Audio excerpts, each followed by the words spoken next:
नमस्कार दोस्तों।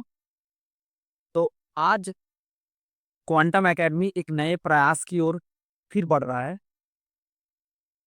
प्रयास कुछ ऐसा है कि हर एग्जाम में हिस्ट्री का जो वेटेज है वो अच्छा खासा रहता है। स्पेशली आधुनिक इतिहास का जो मॉडर्न हिस्ट्री का जो वेटेज है वो तो बहुत ज्यादा देखने को मिलता है हमें।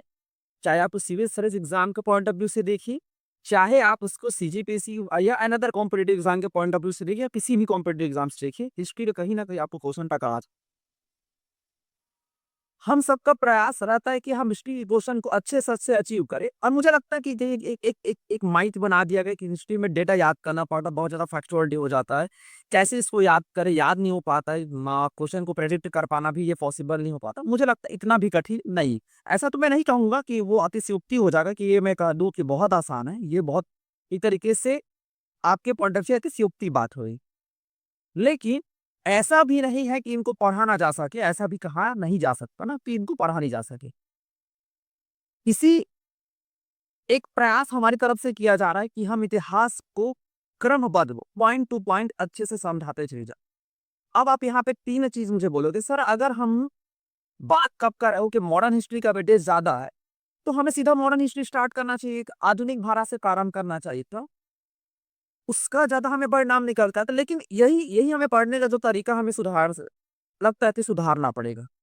जब तक आप अपने बीते हुए समय को नहीं समझोगे, आप आने वाले समय को भी अच्छे से समझ नहीं पाओगे। और इतिहास का यही मोटो है, यही मेन बात है कि आप पुरानी बातों को जानिए, जिससे वही गलती आप आगे ना दोहराई, और आगे बात को अच्छे से समझ जाओ कि ये घटनाएं क्यों घटित हो रही, और ऐसा निर्णय लेने के पीछे प्रोस्पेक्टिव क्या रहा। तो प्रयास करेंगे हम प्रारंभ करें प्राचीन भारत से लेकर चले। कोशिश करेंगे क्लासेस आधे घंटे 1 घंटे में हम लोग समाप्त कर दे, और आधे घंटे का क्लासेस हम लोग लेकर चलेंगे, और केसेस कोशिश करिए कि इसको अच्छे से अच्छे पॉइंट ऑफ व्यू से समझिए। अगर आपको कुछ क्वेरी रह जाती है तो आप कमेंट सेक्शन में इस चीज को समझा दे बोलिए, पूछते चलिएगा। चलिए, तो आज हम लोग प्राचीन भारत से स्टार्ट करें, और ये सब समझने से पहले हम ये जाने कि हम इतिहास पढ़ना क्या है, क्यों है। इतिहास का एक्चुअल में परिभाषा क्या होता है, इतिहास को मैं जानना चाहता, ऐसा नहीं कि किसी एग्जाम में पूछेगा, नहीं। आप पहले कि एक मन में एक ये डाउट जो रहता है कि इतिहास क्या है, उस बात को पहले क्लियरिटी से हम लोग समझ देते हैं, फिर हम लोग पॉइंट टू पॉइंट पढ़ते चलेंगे। ठीक। तो आज हम पहले ये जाने कि इतिहास है क्या, भारत का कैसे इस पे इतिहास पढ़े, किसने सबसे पहले इतिहास को पढ़ना प्रारंभ किया, जिसको इंडियन हिस्ट्री बोलते हैं, इसके पीछे वजह क्या, इन सारे बिंदु को हम कैसे डिवाइड करें, इन सारे बिंदु को लेते हुए आज समझेंगे। फिर हम कल चैप्टर में स्टार्ट करेंगे कि कैसे इसको क्रमबद्ध पढ़ा जाएंगे। ठीक। चाहिए तो आज हम लोग समझते हैं कि इतिहास का अर्थ क्या है। इतिहास का मेन अर्थ क्या है, हमें पहले ये जानना पड़ेगा कि इतिहास का मतलब क्या होता है। अगर आपको समझ है तो इतिहास जो अर्थ है वो इति हाल धन आस से मिलकर बना है। इतिहास जो है वो इति धन हा धन आस से मिलकर बना है। इति मतलब होता है ऐसा, और हा मतलब हुआ, और आस मतलब निश्चित रूप से। इसका अर्थ एक साथ लिखूं तो निश्चित रूप से ऐसा हुआ होगा। ये पूरा मतलब है इसका इतिहास का। ये दो अर्थ है प्रश्न से। इतिहास का वास्तविक में अगर समझाऊं तो इतिहास का मेन मुख्य अर्थ ये होता है कि वैज्ञानिक अध्ययन अध्ययन अतीत में बीती गई बातों का वैज्ञानिक अध्ययन ही हमारा क्या कहलाता है, इतिहास कहलाता है। मैंने एक वर्ड इस्तेमाल किया, वैज्ञानिक अध्ययन। वह तब समझे कि इतिहास साइंस के बहुत करीब है। वैज्ञानिक अध्ययन करना पड़ेगा, ऐसे नहीं कि किसी डेटा ने कुछ और बोल दिया, कुछ और बोल दिया। इस बात को लेकर हमने एक नया उसका वर्तमान समय में दिक्कत क्या, मुख्य प्रॉब्लम क्या, इतिहास तो हम वैसा देख नहीं पा रहे हैं। लोगों ने बोल दिया कि ये चीज खतरा नहीं, हमारा उसी बीच में प्रेडिक्ट कर चलो, हिंदू खतरे में तो हम उस चीज को ऐसा नहीं है, हमें समझना पड़ेगा। आपको बुद्धिजीवी वर्ग में आना पड़ेगा कि मतलब क्या है। इतिहास तो मैंने एक वर्ड बोला, वैज्ञानिक अध्ययन। अतीत की घटनाओं का ऐसा नहीं, वैज्ञानिक अध्ययन, सोच समझ के तार्किक रूप से अध्ययन, तर्क के साथ अध्ययन करना हमारा क्या कहलाता है, इतिहास कहलाता है। तो लिखा शब्दों से हुई है, जिसका अर्थ अतीत में निश्चित रूप से घटित, अतीत में बीते हुए समय में निश्चित रूप से घटित घटना इतिहास। अतीत या भूत का अध्ययन ही क्या है, इतिहास है। देखिए यहाँ पे क्या लिखा है, अतीत या भूत का अध्ययन हमारा क्या है, इतिहास है। अतीत या भूत का अध्ययन हमारा बेसिकली क्या है, इतिहास है। देखिए इतिहास वो बौद्धिक स्वरूप है जिसमें सभ्यता अपने अतीत को चित्रित करती है। अतीत कैसा रहा, कविता वो समय कैसे रहा, इन सब के बारे में जानना ही क्या कहलाता है, हमारे इतिहास का अध्ययन कहलाता है। इतिहास के बारे में हमारा जानना कहलाता है। ठीक।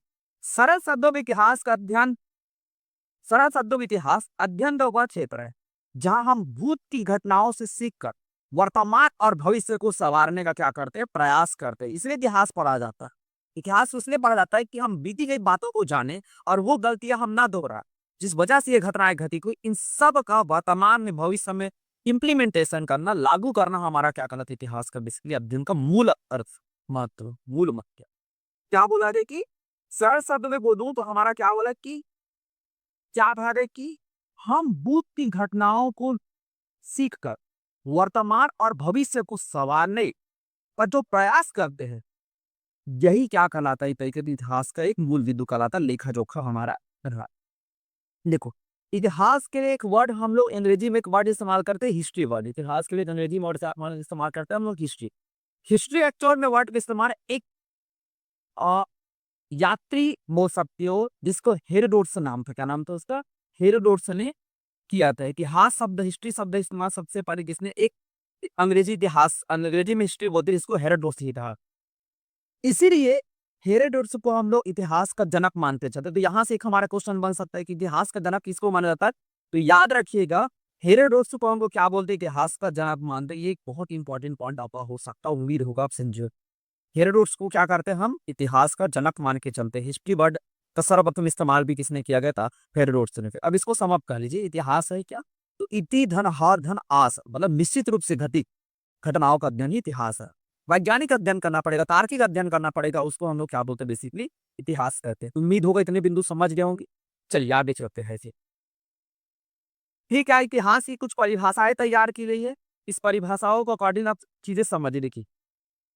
कुछ शिक्षाविद हुए हैं इतिहास का, जो लोग इतिहास को परिभाषित करने का पहले क्या किया, प्रयास किया। तो हमारे सर्वपल्ली राधाकृष्ण जो हमारे द्वितीय राष्ट्रपति और प्रथम उपराष्ट्रपति हुए, जिसके याद में हम शिक्षक दिवस के रूप में मनाते हैं, उन्होंने कहा कि इतिहास राष्ट्र की स्मरण शक्ति है। अब बताइए कितनी बड़ी बात बोल रही है। क्या बोल रहा है कि इतिहास क्या है, राष्ट्र की स्मरण शक्ति है। राष्ट्र की स्मरण शक्ति क्या है, हमारा इतिहास है। और रेक्सन के उन्होंने कहा इतिहास घटनाओं या विचारों की उन्नति का क्रमबद्ध विवरण। आज जो हम इतना पढ़ के आए हैं, इन सारे बिंदु को बिंदुवार लिख देना, वैज्ञानिक रूप से बिंदुवार लिख देना ही हमारा क्या कहलाता है, एक तरीके से इतिहास कहलाता। हेनरी पायरी ने कहा है कि इतिहास समाज में रहने वाले मनुष्यों की कार्यों एवं उपलब्धियों की कथा है। मनुष्य जो रहते हैं समाज में, उनके कार्यों और उपलब्धि की जो कथा है, वही हमारा क्या बेसिकली इतिहास के अंतर्गत समाहित किया जाता, सम्मिलित किया जाता। तो ऐसे कई सारे हैं इतिहास को अध्ययन करने के पॉइंट ऑफ व्यू से। अब हमें जो मेन समझना है, ये हमें मेन समझना है कि इतिहास को प्रस्तुत करने का, देखिए मानव जो है वो विचारों से निर्मित करनी, जैसा उसका विचार होता है मानव का स्वभाव भी वैसे रहता है। एक बहुत प्रसिद्ध, अगर आप जाओगे तो उसमें बहुत प्रसिद्ध इतिहास वो है जो इतिहासकार हमें दिखाता है। ये बहुत फेमस कोट है इतिहास पढ़ते समय, इतिहास वो है जो हमें इतिहासकार दिखाता है। आप ये समझना पड़े, एक तो इतिहासकार का वस्तुनिष्ठ ऑब्जेक्टिव क्या है, पहले ये जान, उसके हिसाब से वो इतिहास को लिखेगा। जैसे मान के चलिए, जैसे हम लोग क्या कर दे, किसी एक घटना को देखकर कोई एक व्यक्ति उसी बात पे दुखी होता है और कोई एक व्यक्ति उसी बात पे क्या होता है, खुश हो जाता है। वजह क्या है कि उनका दृष्टिकोण, हर व्यक्ति किसी घटनाओं का अध्ययन अपने अपने दृष्टिकोण से अलग अलग तरीके से करता है, अलग अलग तरीके से करता है हर घटनाओं का अध्ययन। ऐसे नहीं कि एक एक तरीके से यही एक फाइनल होगा, ही नहीं कह सकते हम लोग। इतिहास में कभी फुल स्टॉप नहीं होता है, हर व्यक्ति का एक अलग अपना विचार है। मैं तो बोलता हूँ ह्यूमैनिटीज में सब्जेक्ट में एक फुल स्टॉप नहीं होना चाहिए। जिस दिन एक फुल स्टॉप हुई, हाँ यही है वो कि ह्यूमैनिटीज में सब्जेक्ट खत्म हो जाए। इतिहास को मेन समझने का आपका पॉइंट ऑफ व्यू पर ये जानिए कि हर चीज का दृष्टिकोण अलग है, उसी पॉइंट ऑफ व्यू से हम उससे आंसर लेकर चल, और उसी पॉइंट ऑफ व्यू पर हमें उस विचार को समझना पड़ेगा, तब जाकर इतिहास अध्ययन करने में आपको आसानी है। तो देखियो, पहला हमारा क्या है, इतिहास को समझने के पश्चिमी इतिहासकार इतिहास को अलग तरीके से देखो पहले तो बात समझिए। पश्चिमी स्टाइल मतलब वेस्टर्न हिस्टोरियन की बात हो रही। वेस्टर्न हिस्टोरियन का बेसिक देखो, वेस्टर्न हिस्टोरियन का आइडियोलॉजी बेसिकली ये रहा है कि वो अपने आप को सुप्रीम श्रेष्ठता साबित करने की कोशिश करता है। तो वो इतिहास उसी तरीके से अध्ययन करेगा, पूरे इतिहास में कोशिश करेगा कि ज्यादा से ज्यादा प्रयास ये करे कि वो यूरोप को सेंटर में रखे और अपने आप को सर्वश्रेष्ठ बताए। इसी पॉइंट ऑफ व्यू से वो अपने इस तरीके से घटनाओं का अध्ययन करे। ये बेसिक है ना। और दूसरा देख, तो जैसे यहाँ पे दिखा है वो वामपंथी क्या है। वामपंथी मतलब, एक तो भाई वामपंथी है क्या, वामपंथी वो लोग होते हैं जो पूरे पूरा का पूरा दुनिया के सेंटर में रखते सर्वहारा बुजुर्गों वर्ग के संघर्ष को। मतलब उनका मानना ये है कि पूरी समाज में दो वर्ग होते, एक वर्ग वो जो शोषित होता रहता है और एक वर्ग वो जो शोषण करता है। शोषित होने वाले वर्ग को सर्वहारा वर्ग बोलता है और जो शोषण करने वाला वर्ग होता है उनको वो बुजुर्ग वर्ग बोलता है। उनका कहना है कि इतिहास कुछ नहीं है, शोषित और शोषक के बीच में जो घटनाएं हुई है, दोनों के बीच में जो विवाद हुआ, दोनों के बीच में जो समझौता हुआ, दोनों के बीच में शोषण हुआ है, इसी का अध्ययन ही क्या कह रहा था, इतिहास ये वामपंथ का आइडियोलॉजी है। अब राष्ट्रवादी आइडियोलॉजी क्या, देखो पहले राष्ट्रभक्ति की बात करी, कोशिश करेंगे कि लोगों को मोटिवेट किया जाए, राष्ट्र की बात प्रेरित किया जाए, राष्ट्र प्रेरित से उत्पन्न होगा तो अपने बीच में सेंटर में राष्ट्र को रखेगा और उसके हिसाब से क्या करेगा, वो इतिहास का अध्ययन करेगा। तो हर व्यक्ति का विचारधारा अलग है और इसी विचारधारा के अनुसार वो इतिहास को फिर अलग अलग तरीके से बेसिकली क्या करे, अध्ययन कर रहे हैं। ठीक है, तो तीन मेन विचारधारा तो ये होगी। एक विचारधारा हुआ हमारा पश्चिमी विचारधारा। पश्चिमी विचारधारा क्या करेगा, कोशिश करेगी गुरुओं को सेंटर में रखे, अपने आप को सर्वश्रेष्ठ साबित करे, उसी अनुसार से इतिहास में क्या करे, अध्ययन। एक ये विचार।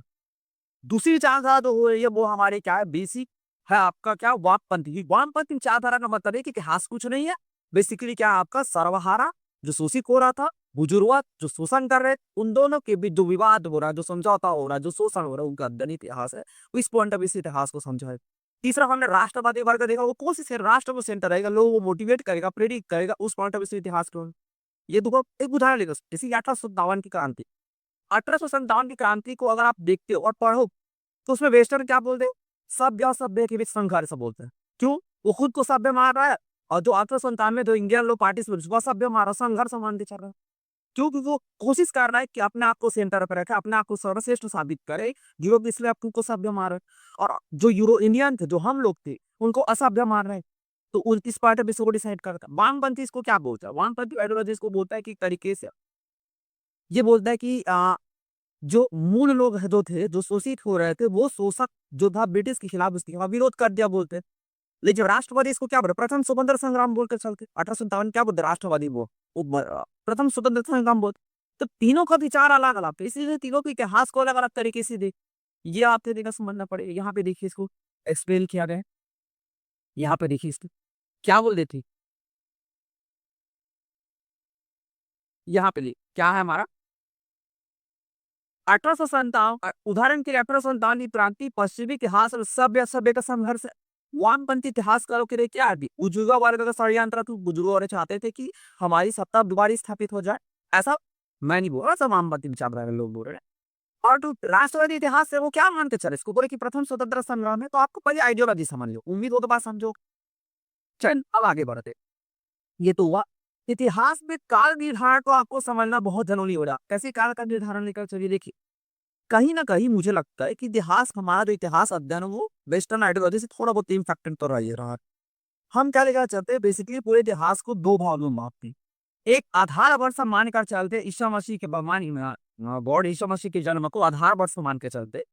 और इससे पहले जो हुआ, जो घटनाएं होगी, इससे पहले जो घटनाएं हुई, उसके लिए हम लोग बीसी वर्ड इस्तेमाल करते, बिफोर क्राइस्ट वर्ड इस्तेमाल, मतलब यीशु मसीह के जन्म से पहले का समय वर्ड इस्तेमाल करते चलते।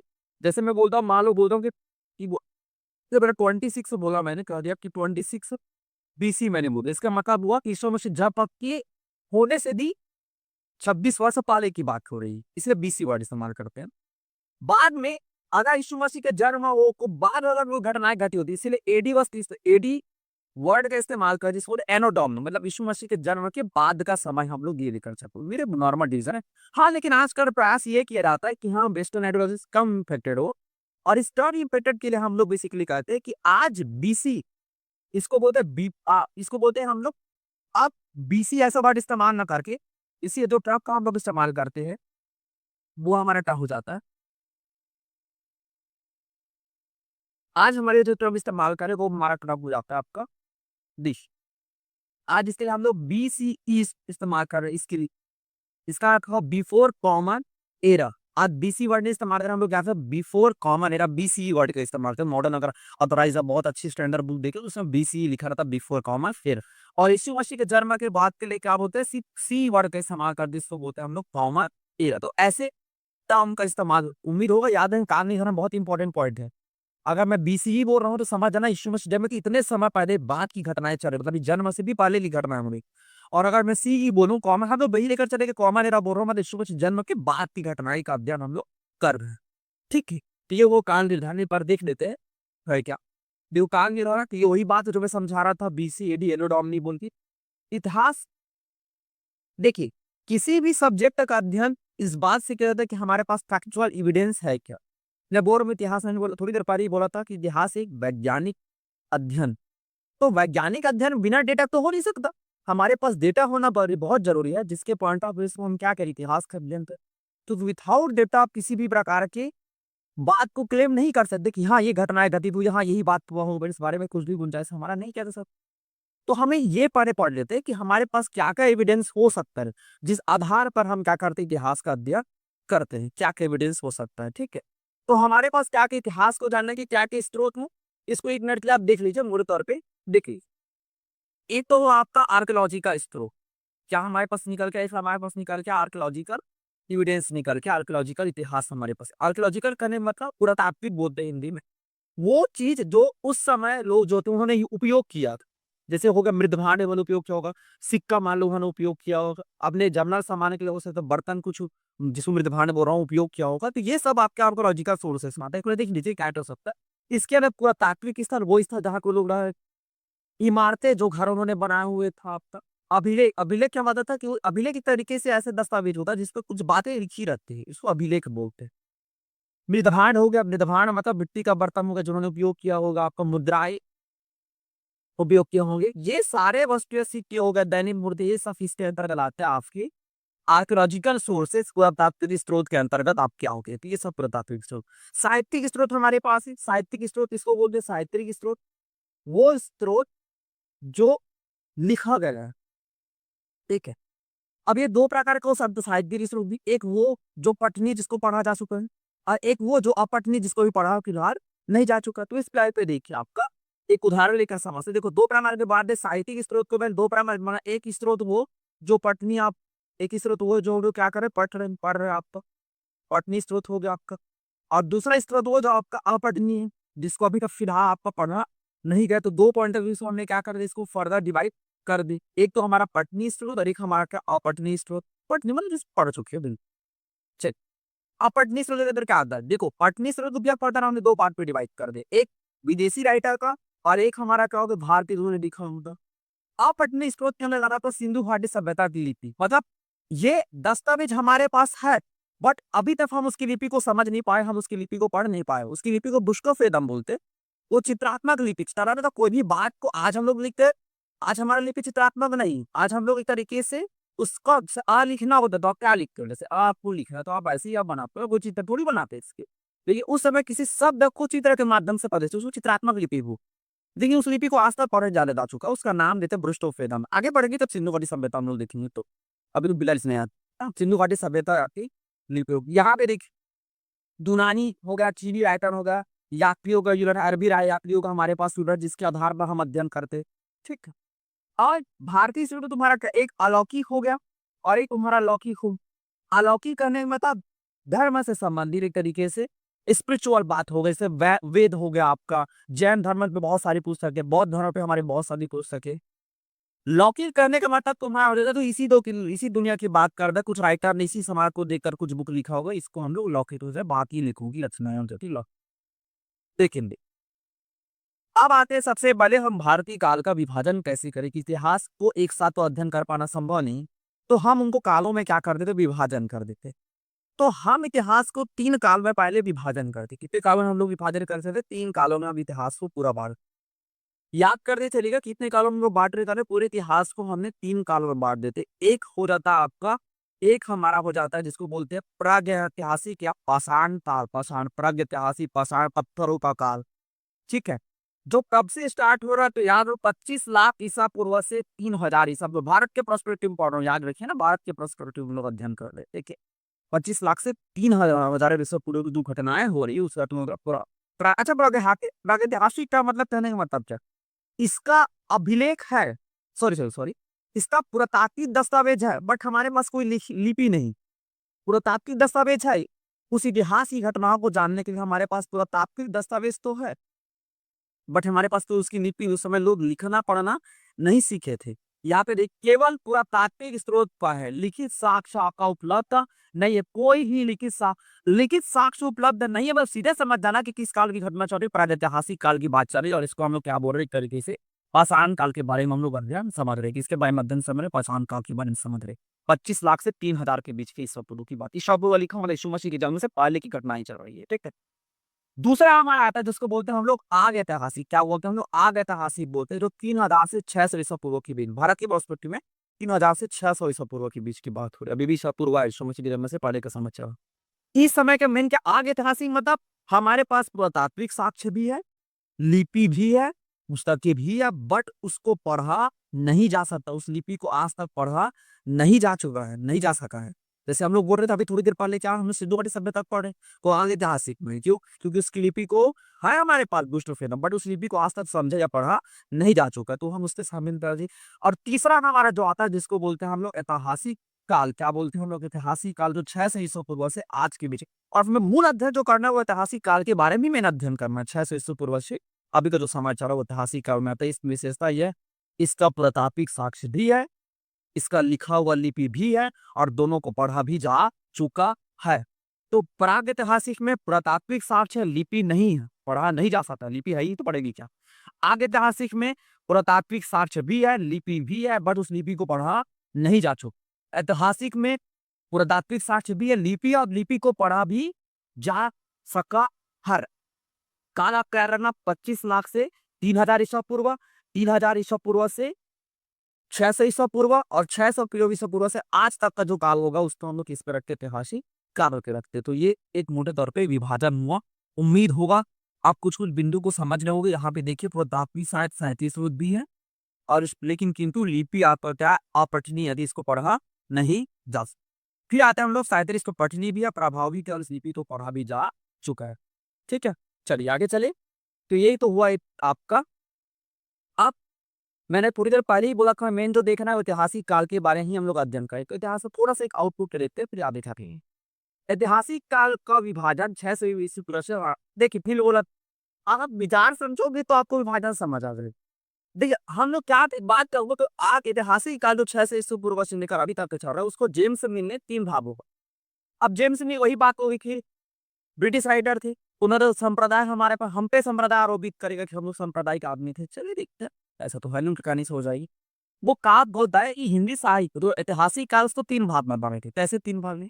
एक बारो हिंदू काल, कैसे हिंदू काल, क्योंकि उस समय हिंदू राजा रहे, हिंदू तो बाद में आया ना, हिंदू वर्ड के समय बहुत बाद में। दूसरा उन्होंने बोला मुस्लिम काल, क्यों? क्योंकि मुस्लिम सुल्तान थी। और तीसरा बोला ब्रिटिश का, अच्छा हम लोग थे ब्रिटिश थे इसलिए ऐसी बात हुई, तो देख लीजिए क्या बोलता है वो। एक बोलता है हिंदू कालीन इतिहास, मुस्लिम कालीन इतिहास, अपने बोलता है ब्रिटिश कालीन इतिहास से चश्मा पहना है अपनी श्रेष्ठता किस लिए ऐसा विभाजन कर रहा है, किसने कहते हो? जेम्स ने। पूछ सकता है क्वेश्चन कि जेम्स अब ने इतिहास को की ऐतिहासिक काल में इतने भाग 3 भाग हैं, कौन? हिंदू कालीन इतिहास, मुस्लिम कालीन इतिहास और आपका ब्रिटिश कालीन इतिहास, तो 3 भाग में होने चाह के इसका वितरण किया। ठीक इस प्रोक्टिविस्ट आप इतिहास को नहीं पढ़ते बट याद रखिए 3 भाग में किसने कहते हो? जेम्स मेन थे। अब हमारे बहुत बड़े एक राष्ट्रवादी हुए जिसका नाम क्या था, हमारा क्या नाम था? रमेंद्र रमेश चंद्र मजुमदार, एक राष्ट्रवादी इतिहासकार थे। उन्होंने पूरी हिस्ट्री को 3 भागों में बांटा जिसका बिहार पे आज भी हम इसको अध्ययन करते हैं। एक प्राचीन भारत, दूसरा मध्यकालीन भारत और तीसरा हमारा आधुनिक भारत, 3 भागों में बांट दिया। इसको बड़ा ध्यान समझिए, इतना अगर आपको परिस्थितियां समझ आ रहा है तो लगभग इतिहास के एक मोटे तौर पे आपको आउटपुट डेटा ब्रेन में हो जाए कि हमें पढ़ना कैसे। तो 3 भागों में बांटा उन्होंने कहा, एक कहा प्राचीन इतिहास, एक कहा मध्यकालीन इतिहास और एक कहा उन्होंने आधुनिक कालीन इतिहास। हिस्ट्री को याद नाम एकदम एकदम आपको रटा होना चाहिए ना, किसने? रमेंद्रनाथ मजूमदार ने इतिहास को पहुंचा इंडियन ऐतिहासिक काल को 3 भागों में बांटा है, प्राचीन भारत, मध्यकालीन भारत और आधुनिक भारत।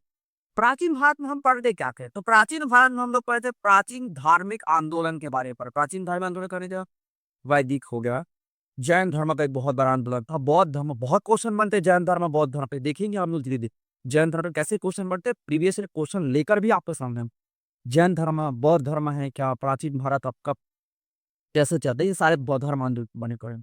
फिर हमारा महाजनपद आ जाएगा, महाजनपद क्या, छोटे छोटे राज्य बनना प्रारंभ हुए, ये राज्य धीरे धीरे कई सारे मिलकर एक महाजनपद बना, जिसमें बैंगन मगध महाजनपद के बारे में 16 जनपदों का विभाजन देंगे, जो जैन धर्म हमारा क्लीन करता है, ये सब देखेंगे ना।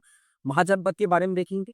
फिर हमारा अगर मगध साम्राज्य को थोड़ी देर पहले बढ़ा जो हमें देखना, मौर्य साम्राज्य, मौर्य साम्राज्य खत्म हो गया, मौर्य उत्तर काल के बारे में देखेंगे। फिर विदेशी जो आक्रमण हमारा प्रारंभ हुआ कि गुप्त साम्राज्य फिर चालू करेंगे क्या मतलब। तो याद रखिए हम लोग क्या पढ़ेंगे, पहले देखेंगे धार्मिक आंदोलन, फिर हम लोग देखेंगे, ये तो पहले सिद्धू घाटी सब थोड़ी देखेंगे, धार्मिक आंदोलन, फिर हम लोग देखेंगे क्या महाजनपद, मगध महाजनपद के पढ़ेंगे। फिर हमारा आ जाएगा चौथा क्या मौर्य मौर्य साम्राज्य के बारे में, फिर मौर्योत्तर काल देखेंगे, फिर गुप्त साम्राज्य, अंत में हम लोग पूरा मध्यकाल के बारे में पढ़ेंगे। फिर इसी प्रकार हम इसमें प्रवेश करेंगे मध्यकाल।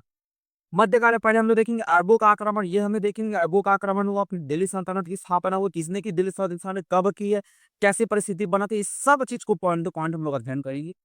पूरा लगभग आपका ऐसा डेटा तैयार होगा और आप अच्छे से लिखते चलते कि ऐसा डेटा तैयार होगा कि आप एकदम कॉन्फिडेंस के साथ बोल सकते कि हाँ इतिहास में मेरी बहुत अच्छी पकड़ है, हाँ मुझे इतिहास आता है, ऐसे आपका डेटा पूरा तैयार हो जाएगा। फिर हम लोग देखेंगे किसके बारे में, मध्यकालीन धार्मिक आंदोलन, मुगल साम्राज्य, फिर उत्तरवर्ती मुगल साम्राज्य, फिर सिख धर्म में बने मराठा और अन्य प्रमुख रियासत। और जो सबसे ज्यादा हमारा इंपॉर्टेंट एस्पेक्ट होगा, ये होगा आधुनिक भारत, जिसको सबसे ज्यादा हम पर अध्ययन करना है। यूरोपीय कंपनी का आगमन कब हुआ, देसी रियासत, ब्रिटिश ब्रिटिश ने कैसे नियंत्रण स्थापित किया, ब्रिटिश साम्राज्य के बारे में देखेंगे कैसे हुआ, फिर धार्मिक सुधार आंदोलन किस प्रकार, फिर गांधी जी का उदय हुआ, किस प्रकार से हमने फिर पूरा राष्ट्रीय आंदोलन को कैसे बांटेंगे, हर एक पॉइंट को मेंशन कर चलूंगा प्रीवियस ईयर क्वेश्चन के साथ, कैसे आपको पढ़ना, कैसे आपको क्वेश्चन गेस करना। मैं पक्का बोल रहा हूँ लगभग हम लोग पूरे इतिहास पढ़ने में एक सिंगल क्वेश्चन किसी एग्जाम में नहीं बचेगा जो इतिहास आपका न बनने, ऐसा कभी नहीं होगा। चलिए ठीक, ये तो हुआ। अब थोड़ा सा बेसिक है जो है, भारत का जो नामकरण हुआ है, जिसको हम लोग इंडिया बोलते हैं, कई और नामों से जाना जाता है, भारत जम्मू को नामों से आता है, वो थोड़ा सा आउटपुट हमको डेटा दिख रहे थे कि कैसा कैसा नामों से जाना चाहिए। भारत के बारे में जो भारत पढ़ना को भारत तो क्यों बोलती है, भारत है ऐतिहासिक नामकरण क्या क्या, वो पहले देख लीजिए। पहले आर्यवर्त, और पहला भारत का नाम पहले क्या बोलते थे, आर्यवर्त बोलते थे ना, कि आर्यवर्त किस यहाँ पे देखिए, यह नाम वैदिक सभ्यता के जनक और उत्तर पश्चिम भारत में बसने वाले आर्यों से संबंधित। आर्य मतलब होता है श्रेष्ठ, आर्य एक संस्कृत वर्ड है जिसका अर्थ होता है श्रेष्ठ। और उत्तर पश्चिम भारत की बात करूं तो ये हमारा अगर भारत का ने ऐसा निर्माण कर लिया, तो इस भारत की बात है यहाँ, ये उत्तर पश्चिम भारत होगा। यहाँ सबसे पहले हमारे आर्य आकर बसे, और इसी बिहार पर इस पूरे भूमि को क्या नाम दे दिया, आर्यवर्त नाम दे दिया। आर्य मतलब होता है श्रेष्ठ लोगों के, वर्त मतलब भूमिया, तो इसी बिहार पे इसका नाम दे दिया गया है, तो आर्यवर्त से। चल आगे बढ़े, तो एक तो नाम हो हमारा आर्यवर्त। देखिए क्या आर्यवर्त क्लियर, आर्यवर्त क्लियर देखो, आर्यवर्त यह नाम वैदिक सभ्यता के जनक और उत्तर पश्चिम भारत में बसने वाले आर्यों से संबंध है, जिन्होंने अफगानिस्तान से बर्मा तक, अफगानिस्तान से बर्मा तक आर्यवर्त का निर्माण है। भारत का आविष्कार महर्षि पतंजलि के महाभाष्य, एक उसकी पुस्तक नाम महाभाष्य में आर्यवर्त या आर्यों को देश के रूप में उल्लेख, कितना आईएमपी क्वेश्चन है देख, किस बुक में तुम्हारा महर्षि पतंजलि, पतंजलि बुक रहता सब जानते होगे कि बहुत प्रसिद्ध एक बुक है महाभाष्य, वो मैंने सबसे पहले आर्यवर्त का उल्लेख किया है। आर्यवर्त का उल्लेख इसमें किया है, तो महर्षि पतंजलि की जो बुक थी उसमें तो इसका उल्लेख किया होगा, आर्यवर्त का उल्लेख किया हुआ है। किसका, आर्यवर्त का, ध्यान में रखिएगा। कौन सी बुक, महर्षि पतंजलि की बुक, आर्यवर्त। दूसरे नाम पे आ रहे थे हिंदू सर, अधिक बड़ा सरप्राइज है, आज तक आपको चीज क्लियर, सिंधु नदी से संबंध है, पर हिंदू सर का नाम किससे संबंध याद रखना, सिंधु नदी से, सिंधु नदी इंडस, पारसी अल्पात ईरानियों ने इसे हिंदू नदी कहा, क्या कहा इसको, हिंदू नदी कहा। सिंधु नदी को फारसी या ईरानी तो क्या बोले, हिंदू नदी बोले। और हिंदू नदी से ही तुम्हारा क्या नाम निकलता है, हिंदुस्तान नाम के सामने। आज बोलते हैं हिंदुस्तान, हिंदुओं की भूमि बोल देते, ऐसा संबंध था ही नहीं। और अब देखिए क्या चल रहा था, क्या आज हिंदुस्तान मतलब हिंदू की भूमि क्यों बोलूंगा, हिंदुस्तान तो नदी के नाम पे रखा था, हिंदू नदी। सिंधु को क्या बोलते थे, हिंदू, सिंधु नदी ऐसा बह रहा है आप तक, तो इसके इस साइड में रहने वाले लोगों को उन्होंने हिंदू स्थान बड़े पे इस्तेमाल किया इस भूमि के लिए। और आप देखिए इसको धर्म पे जामा पहना दिया, देखिए हिंदुस्तान हिंदू लोगों को। तो आप क्लियर रखिए, डाउट क्लियर रखिए कि ऐसा नहीं है हिंदू भूमि नहीं, हिंदुस्तान तो हिंदुस्तान एक पारसी बड़ा आपका बना ईरानी से, सिंधु नदी से उद्गम हुआ है। फिर आपका था भारत, ये बहुत प्रसिद्ध है, भारत तुम्हारे बहुत विवाद हो, आप आज क्लियर कर लीजिए कि ऐसा क्या। देखिए भारत के सकते ऋग्वैदिक काल में प्रमुख ज, हम लोग पढ़ेंगे ऋग्वैदिक काल में प्रमुख ज या कविया भरत नाम का था। क्या नाम का था हमारा, भरत नाम का। क्लियर रखिए क्या नाम का था, भरत नाम। वास्तव में भारत शब्द का स्वर का कम प्रयोग पुराणों में मिलता है। किससे मिलता है? हमारा पुराणों में मिलता है।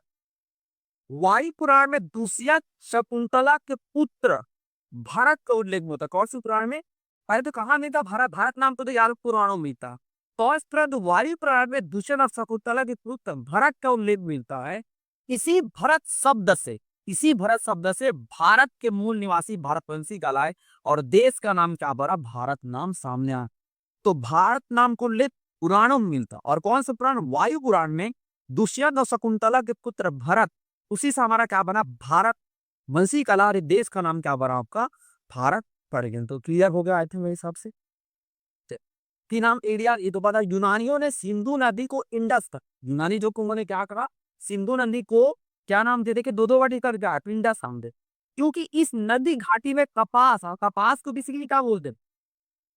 कपास, कपास का इंग्लिश बोले ना हमारे, कपास जिसे सिंडस कहते थे यूनानी लोग, सिंधु नदी को इंडस बोलते थे। क्यों? क्योंकि कपास जिसे वो लोग सिंडस कहते का उत्पादन होता था। क्या होता था? उत्पादन। फिर बोल रहा हूँ यूनानी लोग इंडस, सिंधु नदी को क्या बोले? इंडस। क्यों बोले? क्योंकि यहाँ कपास, कपास को लोग सिंडस बोलते, तो सिंडस उन्होंने क्या नाम दिया? इस नदी को इंडस नाम दे दिया। इंडस ऊपर, इंडस वैली में रहने वाले इंडियन का, अब इसी घाटी में रहने लोगों को क्या बोले? इंडियन। तो इंडस से हमारा क्या बन गया? इंडियन बन गए। इंडिया कल आई और इसका नाम क्या बना? इंडिया तो रहने लगा। इसके अलावा इंडिया शब्द की उत्पत्ति यूनानिक इंड को ही से भी मानी जाती है। तो याद रखना इंडस, मुझे लगता है मोटे तौर पे आइडिया लग गया होगा। यूनानी लोग सिंधु नदी को इंडस है। क्यों इंडस है? क्योंकि सिंडस की खेती होती थी, सिनेमा कपास की थी, और सिंडस से हमारे इंडस बना और इंडस से फिर क्या होगा? इंडिया उनकी। तो क्या है? जम्मू। अशोक के अभिलेखों में भारत का नाम जम्मू द्वीप, इसका कारण है कि जम्मू वृक्ष के अधिकतर कारण ही अशोक के अभिलेखों में भारत को जम्मू द्वीप बोलते हैं, क्योंकि यहाँ पे जम्मू वृक्ष के अधिकतर, इसलिए तो क्या बोलते हैं? जम्मू द्वीप बोलते हैं। यिंतु बोलते हैं चीनी अभिलेखों में इसका नाम क्या मिलता है? यिंतु मिलता है। तो उम्मीद हो कहीं ना बिंदु समझोगे। चलिए एक बार रिकॉल कर लेते हैं क्या क्या नाम बोला। पहले मैंने आर्यवर्त कहा, फिर मैंने कहा क्या कहा? हिंदुस्तान, फिर मैंने कहा भारत, भारत के बाद हमने देखा इसका नाम जम्मू द्वीप, जम्मू नाम इंडिया, और हमने देखा यिंतु चाइनीज अभिलेख में, चाइनीज शब्द में यिंतु। उम्मीद होगा ये वीडियो आपको अच्छा लगा होगा। चैनल को लाइक शेयर और सब्सक्राइब कीजिए। चलिए इसके आगे के साथ हम कब मिलते हैं